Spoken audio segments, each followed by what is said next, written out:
एक गांव में महेश नाम का एक हलवाई रहता था। उसकी दुकान दूर दूर तक मशहूर थी। आसपास के सभी गांव वाले महेश की दुकान से ही मिठाई लेते थे। भाई मजा आ गया, क्या लजीज रबड़ी है। ये लड्डू भी लीजिए, शुद्ध देसी घी के हैं, आज ही बनकर आए हैं। लाओ भाई लाओ, 1 किलो लड्डू भी पैक कर दो। महेश का एक बेटा था रवि। रवि ने पढ़ाई छोड़ दी थी और वो दिन भर घर में ही बैठा रहता था। उठ बेटा रवि, आज मेरे साथ दुकान पर चल। मैं वहाँ क्या करूँगा पापा? अरे दुकानदारी सीख बेटा, आगे चलकर ये सब तुझे ही तो संभालना है। मुझे ये सब कुछ नहीं संभालना। मैं वीडियो गेम खेलूंगा, फिर दोस्तों के साथ बाहर जाऊंगा। हे भगवान, इसे थोड़ी अकल दे दो। ऐसे ही चलता रहा तो आगे न जाने इसका क्या होगा। महेश बड़बड़ाता हुआ दुकान चला जाता है। दुकान पर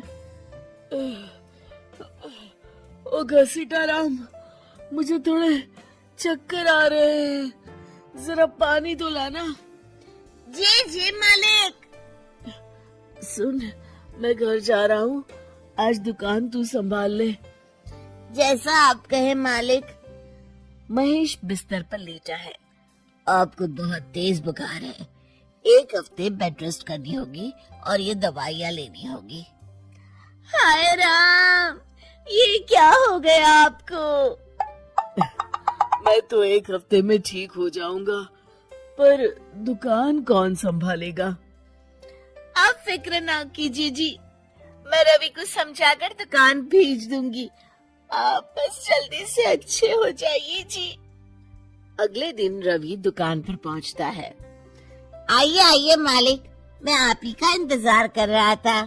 क्यों? ये मेरी दुकान है, मैं जब जी चाहे आऊं। तुम लोग सुबह से आकर काम पर लग जाया करो, समझे? जी मालिक, दरअसल लड्डू बनाने हैं तो घी लेने जाना है, 5,000 रुपए दे दीजिए। 5,000? तुम्हारा दिमाग तो ठीक है? इतने महंगे लड्डू बनाएंगे तो मुनाफा क्या होगा? पर देसी घी भी तो बहुत महंगा है ना मालिक। क्या जरूरत है देसी घी की? डालडा ले आओ। पर मालिक। मुझसे बहस मत करो, जितना कहा गया है करो। और क्या क्या बन रहा है? मावे की बर्फी मालिक। मावा मावा मावा। हाँ। तभी उसकी नजर एक डब्बे पर पड़ती है। ये क्या है? ये रवा है मालिक। एक काम करो, हर 1 किलो मावा में 200 ग्राम रवा मिला दो। पर बर्फी का स्वाद बिगड़ जाएगा मालिक। जितना कहा है करो, अब जाओ यहाँ से। अगले दिन। क्या बात है रवि बाबू, आपके पापा दिखाई नहीं दे रहे? अब उनकी तबीयत खराब है। अच्छा भाई अच्छा। बस उन्हें ये बताना था कि वो आज आए नहीं तो उनकी मिठाई बड़ी बेस्वाद लग रही है। लेना है तो लो, वरना चलते बनो।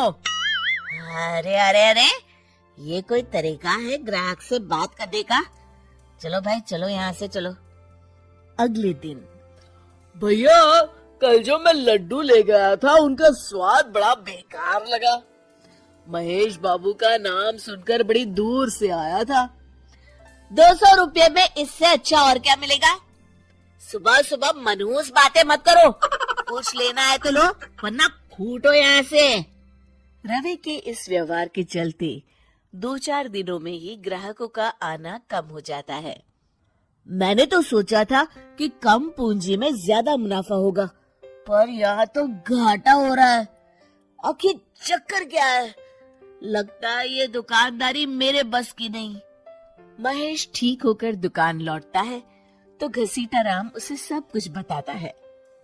हे भगवान, इसने तो मेरी सालों की मेहनत पर पानी फेर दिया। अब क्या करेंगे मालिक? कुछ नहीं, सबसे पहले तुम पहले की तरह शुद्ध और अच्छी मिठाइयाँ बनाओ और मुझे गांव के उन सब लोगों के नाम बताओ जिनसे रवि ने बदतमीजी की। रवि, कल सुबह दुकान पर आ जाना, बहुत जरूरी काम है। मुझे नहीं आना, मैंने 1 हफ्ता दुकान संभाल ली है, अब संभालो आप। दुकान तो तूने जैसे तैसे संभाल ली, पर सीखा कुछ नहीं। कल तुझे बहुत जरूरी सीख देनी है। रवि पैर पटकता हुआ बाहर चला जाता है। अगले दिन ये ले ताजी शुद्ध मिठाइयाँ। मैं इतनी मिठाइयों का क्या करूं? इन्हें उन सब के घर देकर आओ जिनसे तुमने बदतमीजी की, और साथ में माफी भी मांग लेना। अरे पर मैंने तो सिर्फ उन्हें। बेटा, घर आया मेहमान और दुकान पर आया ग्राहक भगवान के समान होता है। अब तो जल्दी जाओ और कल से कमाल देखना। रवि उन सभी 4-5 लोगों के यहाँ जाकर मिठाई देता है और माफी मांगता है। अगले दिन दुकान पर ग्राहकों की भीड़ लग जाती है। मान गए महेश बाबू, आपने तो आते ही घर तक मिठाई भिजवा दी। बस मेरे बेटे की गुस्ताखी को माफ कर देना भाई, उसमें अब तक बचपना है। हाँ हाँ, आपके लड्डू के बदले हर चीज की माफी है। भाई आज तो मेरे पड़ोसी भी आपकी उदारता देख के दंग रह गए।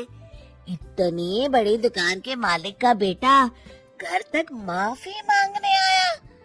भाई रिश्ते निभाना तो कहीं आपसे सीखे। बस आप लोगों की दया है। ताजी रसमलाई आई है, लेंगे आप? हाँ भाई हाँ, 200 ग्राम पैक कर दो। शिक्षा, सफलता पाने के लिए ईमानदार और विनम्र होना बहुत जरूरी है।